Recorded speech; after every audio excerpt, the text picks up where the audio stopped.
이 중에 살기가 만만한 사람은 한 명도 없어요. 사실 어린 나이 때부터 나이 들어 늙어서도 인생에는 언제나 고비가 찾아오곤 합니다. 사실 내가 평소에 악하게 살거나 내가 평소에 너무 게을러서 나에게 찾아온 어려움이라면은 내가 반성하고 다시 열심히 살면 되는 것이죠. 하지만 때때로는 우리가 그토록 하나님 앞에 나름대로 살아가려고 열심을 냈음에도 불구하고 또 그로 말미암아 우리의 인생 가운데 빛이 드리워지고 또 다시 한번 사람들 앞에 당당하게 말할 수 있는 간증거리들이 다 있기를 바라지만 물론 그런 기적도 경험하지만 우리의 현실은 결코 녹록지는 않다는 것입니다. 오늘 우리가 이 바울을 보면은 바울은 정말 하나님 앞에서 신앙인으로서나 또 인생의 기준을 하나님께 둔 것으로 보나 그는 인간적으로도 참 좋은 사람이고 신앙인으로서도 훌륭한 사람입니다. 하지만 그가 지금 처해 있는 현실은 어찌 보면 사람들이 기대했던 바와는 너무나 달랐다는 것입니다. 그가 지금 감옥에 갇혀 있다고요. 그러니까 이 감옥에 갇힌 것이 중범죄를 저질러서 감옥에 갇힌 것이라면은 그나마 이해가 될 텐데 바울은 정말 예수님 사랑했거든요. 그는 기도하는 사람이었고요. 아마 바울도 부족했다. 바울도 충분히 하나님 앞에 헌신되지 못해서 이러한 어려움이 있었다라고 말한다면은 그거는 어찌 보면 억측이라고 할 수 있을 거예요. 그는 진짜 주님 앞에 헌신해서 살았던 사람입니다. 그런데 그에게 닥친 현실은 감옥에 투옥되는 것이었고 그곳에서 온갖 고생과 또 어려움과 아픔을 경험하는 현실이었다는 것이죠. 우리가 신앙생활을 하면서 가끔 힘들고 이해가 안 되는 것이 이것이거든요. 여러분, 우리가 사실 완전하진 않거든요. 우리 중에 의인은 없고 한 사람도 없어요. 그런데 그럼에도 우리는 예수님을 사랑하려고 애를 씁니다. 그래도 주님을 사랑하고요.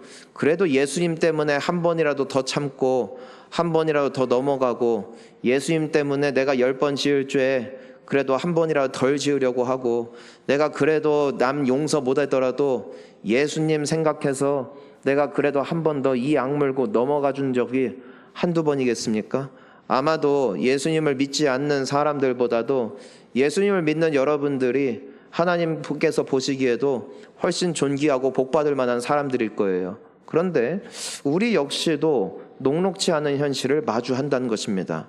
나는 부요함을 원하고 건강을 원하고 또 승리를 원하지만 마치 바울이 너무나 어이없게도 감옥에 갇힌 것처럼 우리의 현실 또한 그리 되어질 때가 많이 있다라는 것이죠. 이것을 어찌하면 좋을까? 우리는 도대체 어떻게 이 상황을 해석해야 할까?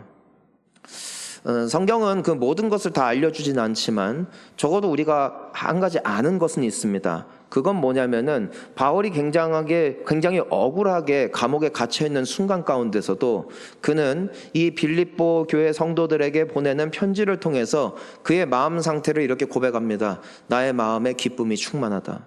이거는 굉장한 사실입니다. 즉 나의 환경과 나의 현실은 전혀 기쁨을 줄 것 같지 않음에도 불구하고 그의 마음에는 기쁨이 충만했다는 것이고 또한 자기 자신의 안녕과 또 자기 자신의 어떤 건강과 미래만 돌아보더라도 벅찰 만한 이 바울인데도 불구하고 이 빌립보 교회 성도들을 생각하고 사랑하는 마음으로 그의 애정을 꾹꾹 담아 이 편지로 오늘까지 남아있는 것을 보면은 놀랍습니다. 우리는 그런 생각을 해요. 바울은 역시 다르다. 이 신앙적인 엘리트인가 같다. 참 확실히 난 사람인 것 같다. 나 같은 사람은 절대로 그렇게 할 수 없겠지라고 생각할지도 모르겠어요. 그런데 오늘 바울은 우리에게 이 이러한 현실 가운데서도 그가 주눅들지 않을 뿐 아니라 여전히 기쁨과 감사와 소망으로 충만할 수 있었던 일체의 비결을 우리에게 보여주고 있습니다. 우리가 오늘 그 말씀을 함께 나눠보고 싶은데요. 우리 19절을 먼저 함께 읽어보겠습니다. 시작. 이것이 너희의 간구와 예수 그리스도의 성령의 도우심으로 나를 구원에 이르게 할 줄 아는 거로. 아멘. 자, 첫 번째로 우리 함께 기도하겠습니다. 성도들의 기도. 그러니까 바울이 감옥에 갇혀서도 어찌 보면은 인생 다 포기하고 싶은 절망 가운데 있으면서도 그가 여전한 사랑과 기쁨과 또 소망으로 충만할 수 있었던 것은 먼저 성도님들의 간절한 중보가 있었다는 것입니다. 여러분, 이 바울이 감옥에 갇혔을 때 그 목사님을 위해서 성도님들이 모여서 뭐 했다는 거예요? 간절히 기도했다고요. 그러니까 바울이 혼자의 힘으로 이기는 것이 아니라 많은 사람들의 눈물 섞인 기도, 하나님께 간절히 드려지는 공동체의 기도, 그 기도가 힘이 되고 능히 되어 하나님께서 하늘로부터 사도 바울에게 능히 이 상황을 이길 수 있는 은혜를 부어주셨다는 것입니다. 성도님 여러분, 우리가 중보의 힘을 믿습니다. 중보의 힘을 믿으시기 바랍니다. 요즘에 우리가 아프고 또 어려운 분들을 위해서 새벽이나 주중에 이제는 화면에 띄워놓고 그분들을 위해서 함께 기도를 하거든요. 왜냐하면은 중보의 힘을 믿기 때문이에요. 여러분, 세상에서 가장 복된 사람은 누구냐면은 누군가가 나를 위해서 기도해 주는 사람은 참으로 복된 사람입니다. 왜냐하면은 그 중보가 그 인생을 살리기 때문입니다. 사실 인생 막장으로 간 사람이라도 기도하는 부모와 기도하는 친구와 기도하는 동역자들이 있는 이상 하나님께서는 그 인생을 망하게 절대로 내버려 두지 않으세요. 문제는 뭐냐면은 나의 기도가 끊어질 때 하나님의 은혜 공급도 끊어질 수 있다는 것입니다. 나 개인의 기도만으로는 충분하지 않습니다. 주님은 우리를 교회로 부르셨고 함께 기도하는 가운데 하나님의 능력이 강하게 나타납니다. 성도님 여러분, 우리가 이 시간 기억해야 될 게 있어요. 아까도 말씀드렸지만 이 중에 먹고 살기 쉬운 사람 아무도 없어. 이 중에 우울하지 않은 사람 하나도 없고요. 이 중에 걱정거리, 근심거리 없는 사람 하나도 없어요. 그래서 우리가 목장으로 있는 거예요.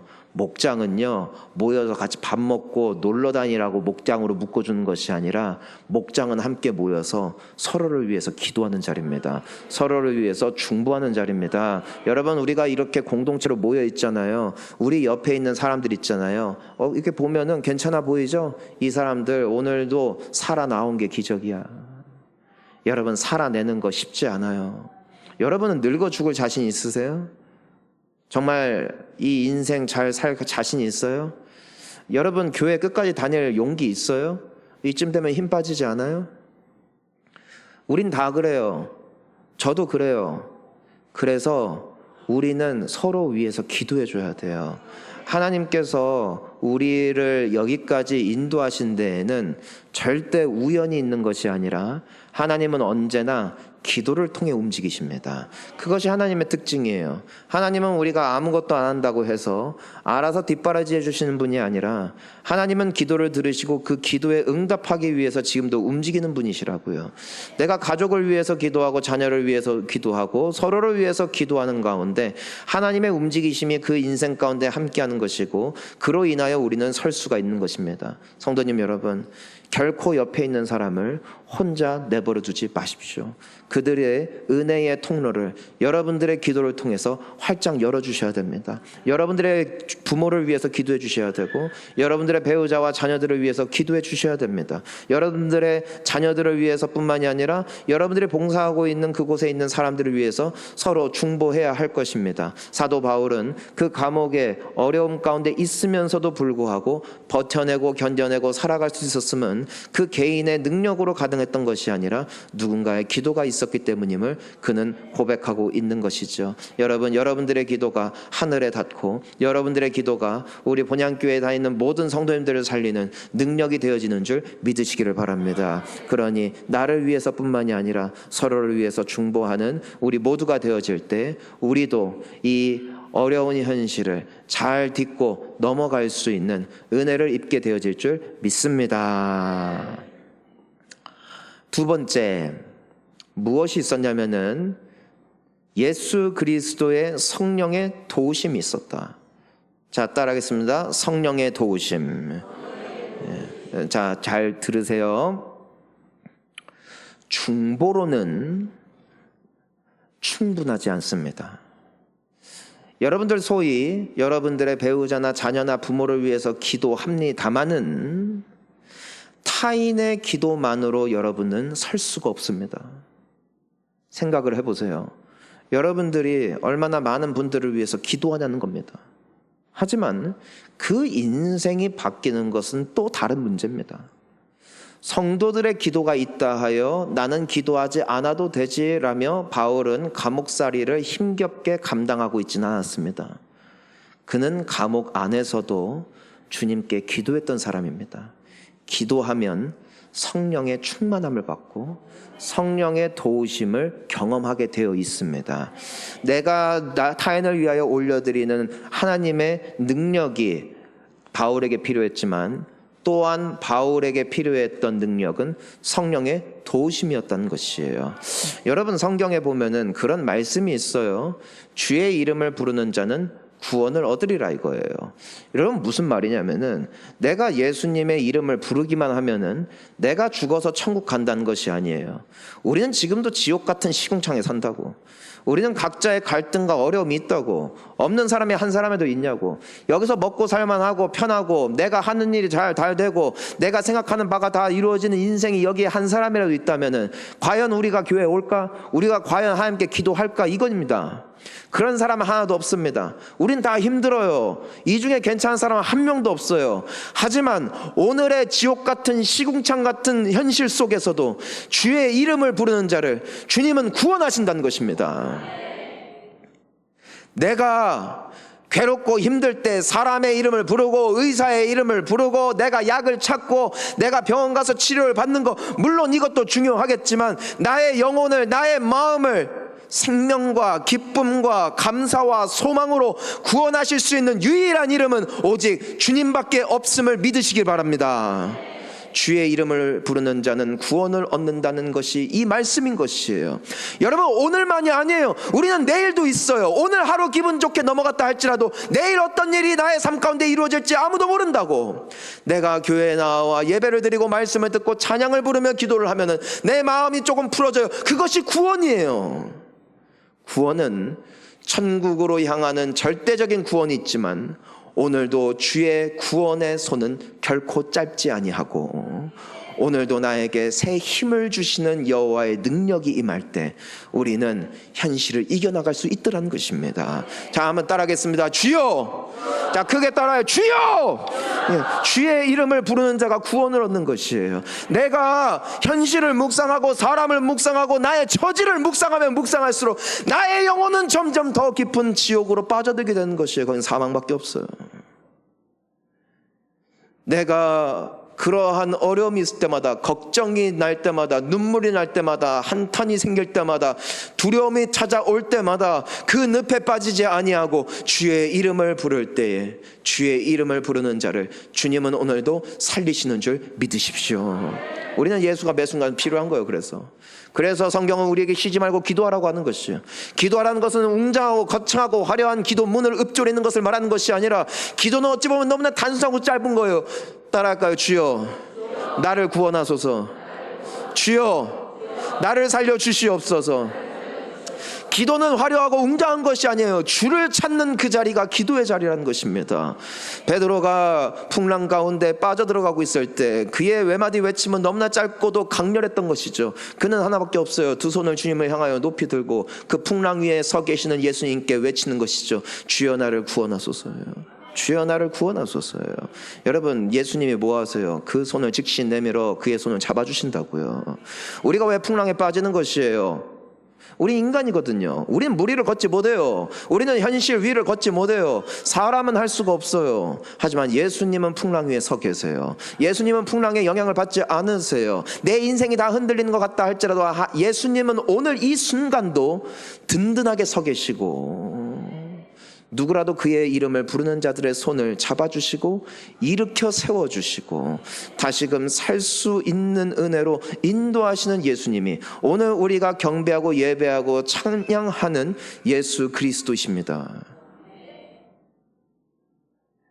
저는 우리의 기도가 예배 때 한정이 아니라 매 순간 나의 인생이 고통과 절망 가운데 빠질 때마다 오늘 우리가 함께 목 놓아 외쳤던 것처럼 주여 나를 구원하소서, 기도가 나의 일상과 나의 평생에 나의 하루의 시작과 나의 하루의 끝이, 하루를 살아가면서 내가 경험하는 수많고 많은 풍랑과 절망과 고통 속에 주여 나를 구원하소서의 기도를 통하여서 매 순간 주님이 살리시고 함께 하시는 은혜가 있기를 간절히 소망하는 것입니다. 주님은 약속하셨어요. 내가 세상 끝날까지 너희와 항상 함께 있을 것이다. 주님은 지금도 나의 현실 위에 서 계신 분, 나는 빠져가지만 주님은 나의 손을 붙잡고 일으켜 세워주실 수 있는 은혜의 주님이신 줄 믿습니다. 그러니까 너무 사람 의지하지 마. 너무 의사 의지하지도 마. 여러분, 물론 도움이 필요해요. 하지만 결정적으로 나의 구원은 오직 여호와께 있기에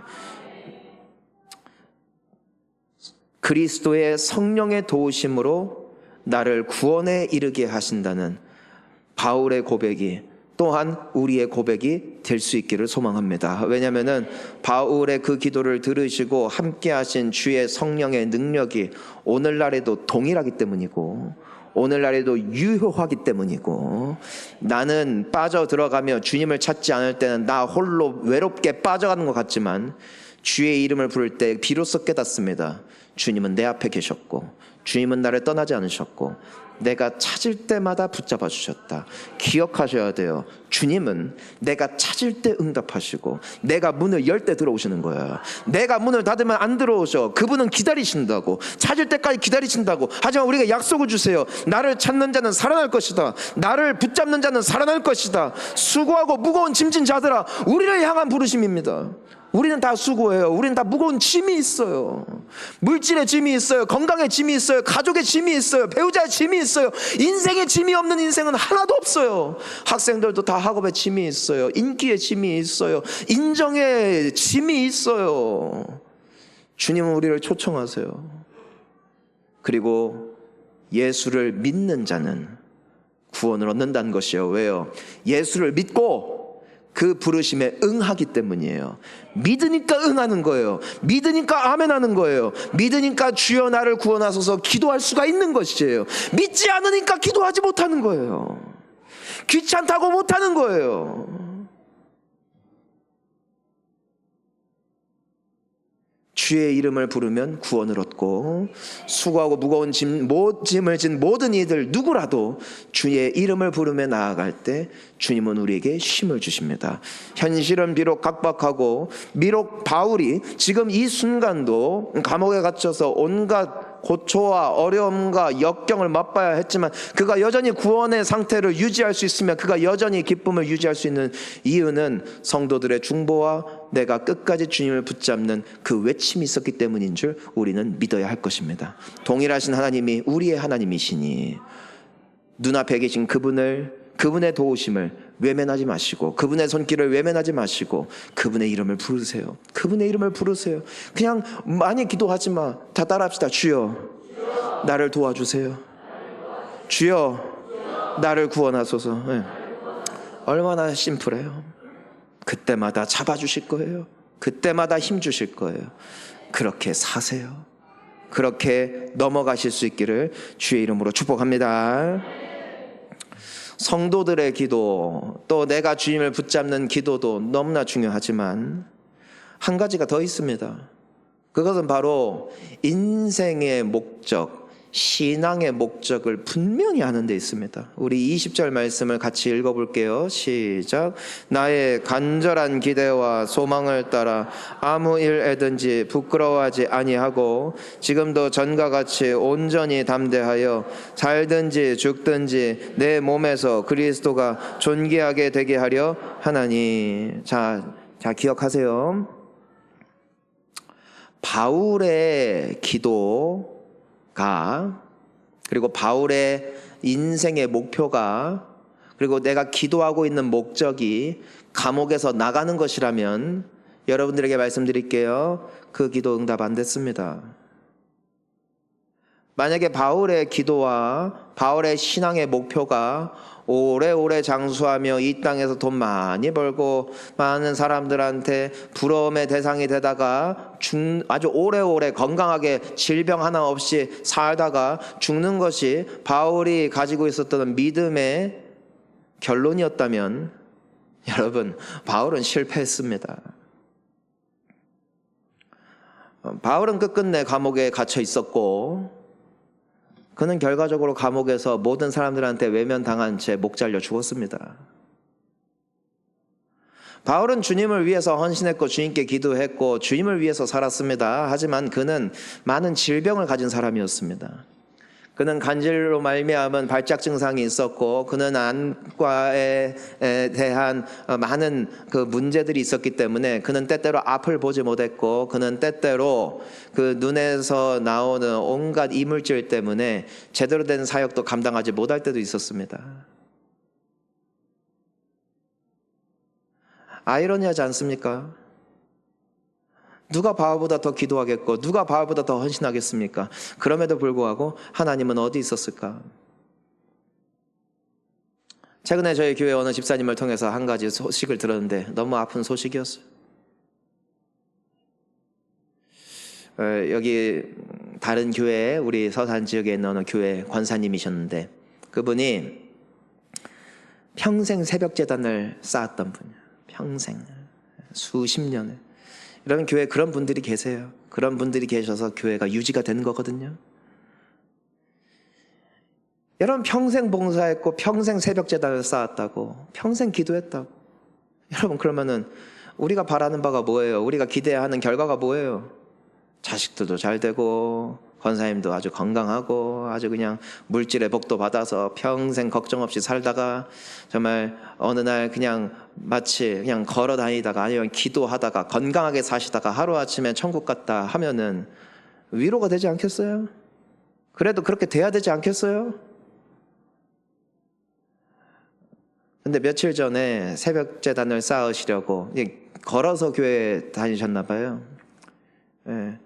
새벽 4시 반경에 교회로 오기 위해서 횡단보도를 건너다가 미처 전방 주시를 못한 운전자에 의해서 그만 차에 치이셔서 그 자리에서 돌아가셨습니다. 어떻습니까?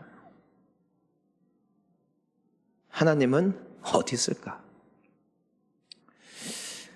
그것이 많은 사람들을 시험에 들게 만드는 것이고 그것이 우리로 하여금 기도를 멈추게 하는 것이죠. 여러분, 사실 우리 교회에도 한때는 기도에 목숨을 걸었다가 더 이상 기도하지 않는 분들이 많이 계세요.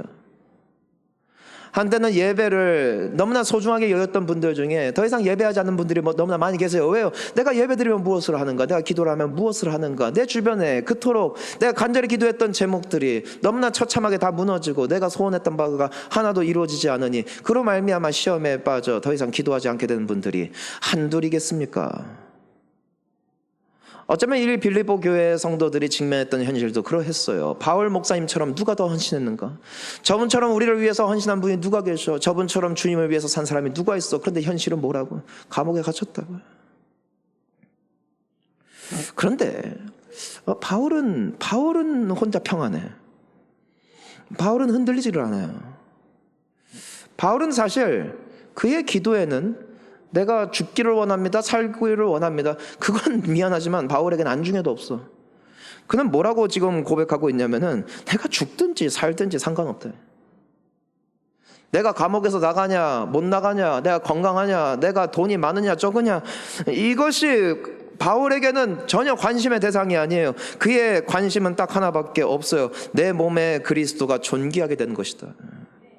무슨 말이냐면은 나를 통해 예수님이 높아질 수 있다면, 나를 통해 주님이 기뻐하실 수 있다면, 나 때문에 주님께서 영광 받으신다면 나는 주님, 그리고 성도님들, 나 그걸로 족합니다. 내가 감옥에 갇히든 자유의 몸을 입든, 내가 구박을 당하든, 내가 존경을 받든, 그것이 이 사람에게 있어서는 의미가 없는 거예요. 그의 유일한 관심은 나를 사랑하사 나를 위해서 죽으시고 지금도 나와 함께 하시는 나의 예수님을 더욱더 사랑하고 그분을 위해 사는 거 말이에요. 여러분 누구 위해 살아요? 보통 자식 위해서 살 거예요. 자식 위해서면은 간이고 쓸개고 다 내줄 거예요. 왜요? 자식을 사랑하거든요. 여러분 근데 있잖아요. 자식 영원하지 않아요. 나중에 떠나요, 여러분. 떠나요. 걱정 마세요. 여러분 통장 잔고 얼마 있어요? 여기 계신 분들은 다 부유하니까 한 100억씩은 있잖아. 근데 여러분 우리 죽잖아요. 다 놓고 가요. 그러니까 나한테 미리 계좌번호 남겨요. 내가 유익하게 쓸 테니까. 여러분 우리가 어른 돼서 발견한 게 있어요. 영원한 적도 영원한 아군도 없더라. 내가 교회 다니면서 어떤 사람에게 너무 지극히 헌신을 하다가 그 사람 때문에 울고 웃고 하다가 그 사람이 변해버리면은 뒤집어져요. 여러분 세상에 아름다운 거, 영원한 거 아무도 없어요. 여러분은 그래도 요즘에 화장품을 좋은 걸 바르시는지 피부가 탱탱하신데 그 화장 싹 지우고 거울 보면은 한숨 나요? 기뻐요? 더 말 안 할게요. 젊음도 아름다움도 한때예요. 건강도 여러분 죽자 살자 여러분 별짓을 다 해도요 지명에 죽더라. 최근에 어떤 뉴스 기사를 봤는데 어떤 분이 90살 넘게 잘 살다가 너무 건강하게 사시다가 호상이야 그냥 평안히 가셨어. 근데 그건 평생 라면만 먹었대. 다 때가 있는 거예요. 어떤 분은 평생 담배 태우고 20대 때부터 담배 태우고 매일 술, 소주 한 잔씩 드시고 한 잔이 아니라 한 병씩 드시고 평생 그렇게 사셨대. 평생. 그런데도 8, 90 건강하게 사시다가 가셨대. 갑자기 눈이 확 열리죠? 내가 해야 할 책임이 있지만 주님이 부르시면 가는 거예요. 그러니까 내가 내 목숨을 사랑하여 내 건강을 위해서 내 자식을 위해서 나의 미래를 위해서 투자를 하게 돼 있어요. 그걸 위해서 사는 거예요. 우리는요 우리가 사랑하는 것을 위해 살아요. 근데 바울은 일체의 비결을 하나 발견한 거죠. 그게 뭐냐면 내가 죽는 순간까지 변치 않는 가치가 있다. 내가 죽는 순간까지 떠나지 않는 이가 있다. 그분은 나를 사랑하사 나를 위하여 자기의 목숨까지도 아낌없이 내어주신 예수 그리스도다. 나는 그러니 영원한 가치, 영원한 사랑, 영원한 소망 되시는 그리스도를 위해서 사는 것, 이것이 내 평생의 과제요 목표가 되었다. 이것이 성도입니다. 우리가 지난주에도 함께 나누었어요. 내가 욕 한마디 더 할 수 있어도 그리스도 때문에 참는 자가 복이 있고, 내가 복수할 수 있어도 나와 함께 하시는 예수님 때문에 그 복수를 하지 아니하는 자에게 하늘의 상급과 위로가 있다는 것입니다. 그러니까 바울은 지금 내가 감옥에 갇혔네 만에 이게 크지 않다고, 그냥 그의 인생의 목적은 하나, 나를 통해 그리스도가 존귀하게 여기심을 받는다면 나는 그것으로 만족합니다. 높이기도 하시고 낮추기도 하시고 살리기도 하시고 죽이기도 하시는 건 주님의 손에 있사오니 나를 통하여 주님 홀로 영광받아 주시옵소서. 이것이 바울의 고백이었고 성도의 고백입니다. 그러니까 21절을 보니까 뭐라고 해요? 함께 읽을게요. 이는 내게 사는 것이 그리스도니 죽는 것도 유익함이라. 그러니까 난 죽어도 된다 이거. 죽어도 괜찮다 이거.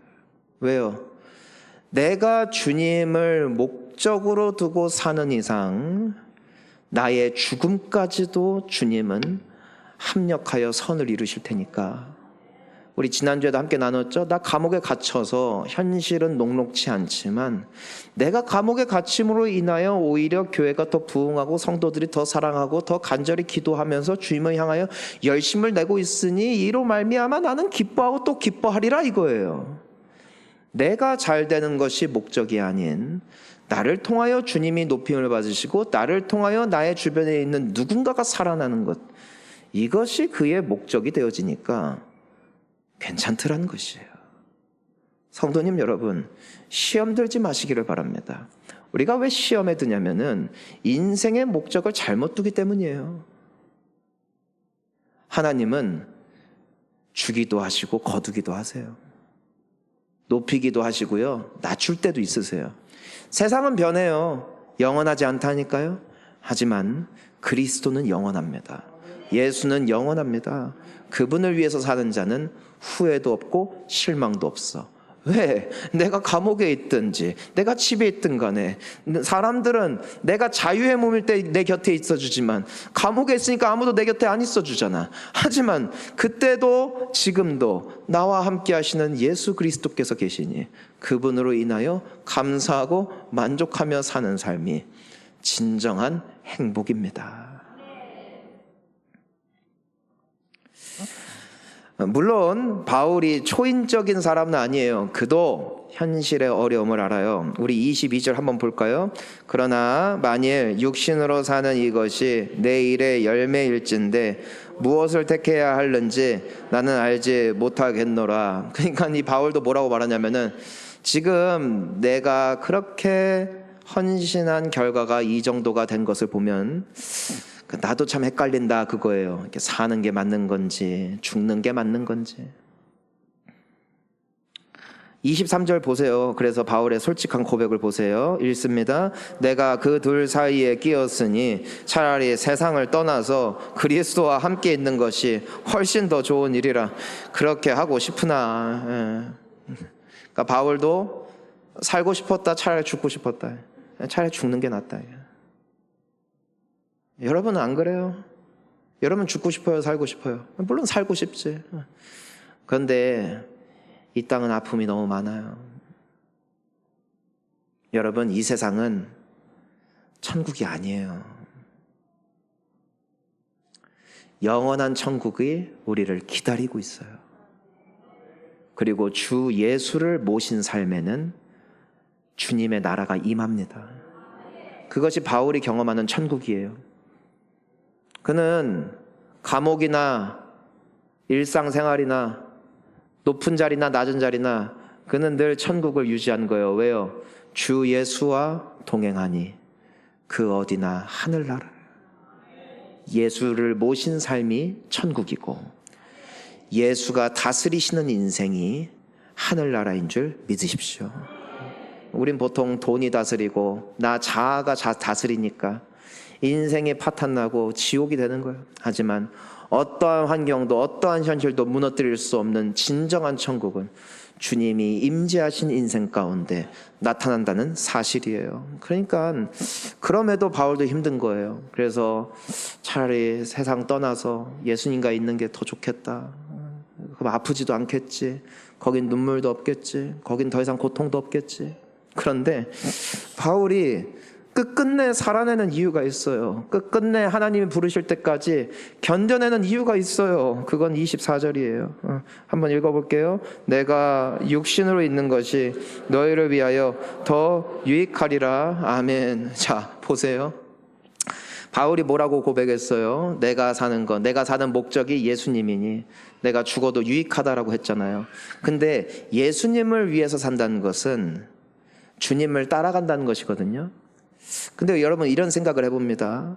바울이 지금 자기 자신을 위해서는 죽는 게 낫다지만 무엇을 위해서 버티는 거예요? 성도들을 위해서 버티는 것이거든요. 성도들을 위해서 살아내는 거거든요. 성도들을 위해서 견뎌내는 거거든요. 이게 무슨 뜻이냐면은 바울은 예수님의 기쁨이 되기 위하여 예수님을 따라갔다. 예수님은 어떤 삶을 사셨을까요? 여러분, 사실 예수님의 정신, 예수님의 중심이 마치 우리의 본능과 같이 자기 중심적이었다면 예수님은 이 땅에 오실 이유가 있었을까요? 전혀 없습니다. 그분은 천국에서 너무 행복하셨습니다. 여러분, 천국입니다.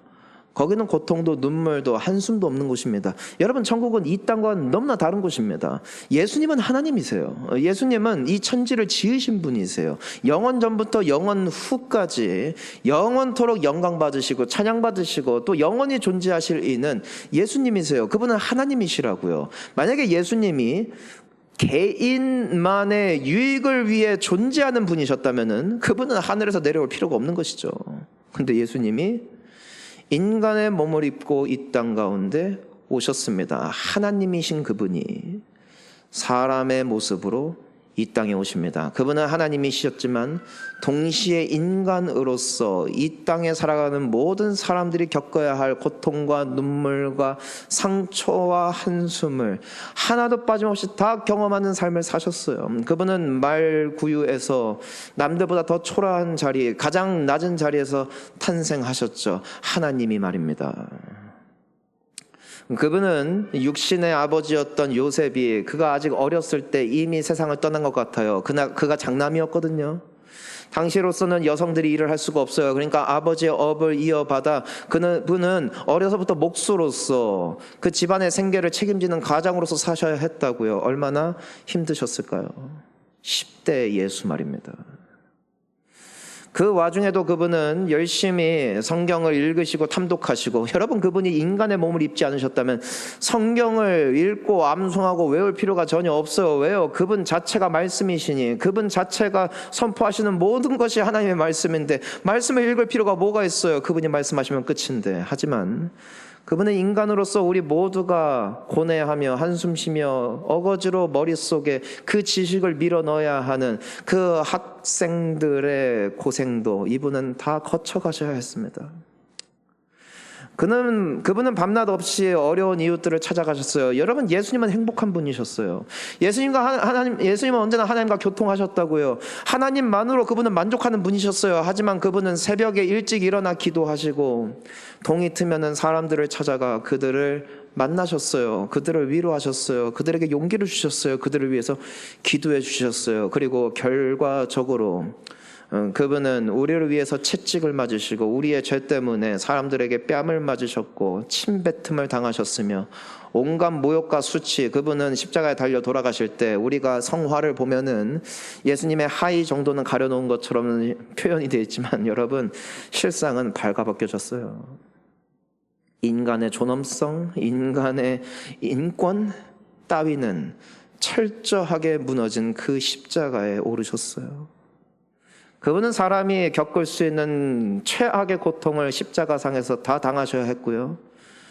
그리고 끝내 그분이 마지막까지 사랑했던 제자들도 다 그분을 외면하고 버리신 그 철저하게 처참하게 버려진 자리에서 홀로 생을 마감하셨어요. 왜 그랬을까? 그분은 우리를 사랑하셨기 때문입니다. 그것이 그리스도의 성령입니다. 여러분, 우리가 예수를 믿고 예수를 의지함으로 기도하다 보면은 주의 성령의 위로하심과 도우심이 우리와 함께 하시는데, 그럼 어떤 일이 일어나는 줄 아세요? 한때는 나만 위해서 살고 나만 위해서 기도하고 나의 인생이 내 인생 목표의 전부였다면은 어느샌가 예수님처럼 누군가를 위해서 헌신하더라는 것입니다. 누군가를 위해서 희생하더라는 것입니다. 누군가를 위해서 드려지더라는 것입니다.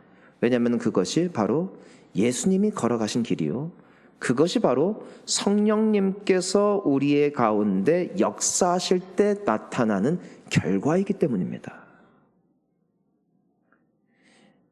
여러분, 우리가 아무리 성도라는 넷대로를 가져도 나의 안녕과 나의 만족이 전부인 사람은 저는 감히 단언하건대 그 안에 주의 성령의 충만하심이 있는지를 돌아봐야 할 것입니다.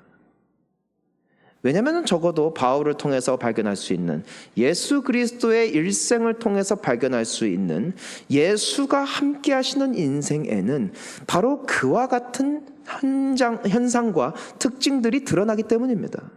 여러분, 봉사하고 싶은 사람이 누가 있어요? 하지만 성령으로 충만한 사람은 타인의 이익을 위하여 예수 그리스도의 이름으로 봉사합니다. 누가 중보기도 하고 싶어요? 나를 위한 기도도 부족해 보이는데, 기도하는 그 자체가 힘든데 어찌 남을 위해서 기도하겠습니까? 하지만 주의 성령이 함께 하시는 사람은 반드시 누군가를 위해, 교회를 위하여, 또 세상을 위하여 기도하는 인생이 되어집니다. 누가 희생합니까? 요즘 세상을 보십시오. 점점 더 자기 중심적인 사회가 되고 있어요. 근데 그 사회는 아름답지 않아요. 우리는 옆에 동네에 어떤 이웃이 살다 가는지도 모르고 그 사람이 죽었는지 살았는지 알지도 못해요. 요즘에는 고독사가 많이 늘어나고 있죠. 나 개인만 잘 먹고 잘 살면은 괜찮을 줄 알았는데 오히려 우리의 삶과 우리의 사회는 점점 더 어두워져 가고 있어요. 우리가 교회를 다니면서 우리가 바라봐야 한 목표가 여기 있다는 것이에요. 우리가 사랑하는 분은 예수이고 우리가 따라가야 되는 분은 예수라는 것입니다.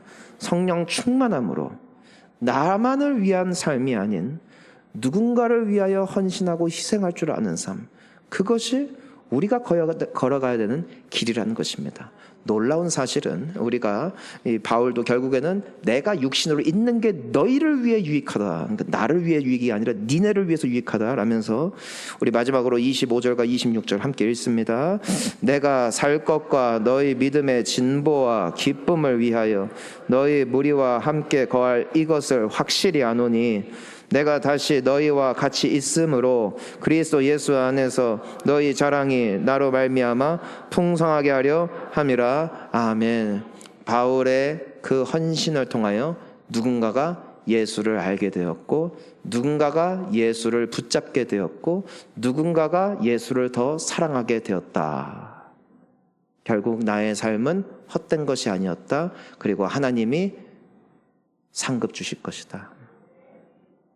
성도님 여러분, 여러분을 통해 누군가가 예수를 안다면, 여러분 때문에 누군가가 예배에 한 번이라도 더 올 수 있다면, 여러분 때문에 누군가가 기도할 수 있다면, 여러분들의 겉면으로 누군가가 주님을 위해서 조금 더 헌신하는 자리로 나아갈 수 있다면 그 모든 것을 주님이 기억하고 갚으십니다. 반드시 여러분들에게 상을 내려주십니다. 그러니 사세요. 그러니 죽지 마세요. 나를 생각하면 죽는 게 낫지만 예수님을 봐서라도 살아내세요. 기도함으로 주님이 주시는 힘으로 견뎌내세요. 그리고 그냥 이 세상의 풍조처럼, 본능처럼 나를 위해 살지 말고 누군가를 살리세요. 그러면 여러분도 사실 것이고 주님도 높임 받으실 것이고 우리 모두가 회복되어질 줄 믿습니다. 그날이 이르기까지 우리 예수님을 잘 따라갈 수 있기를 축복합니다. 함께 기도하시겠습니다.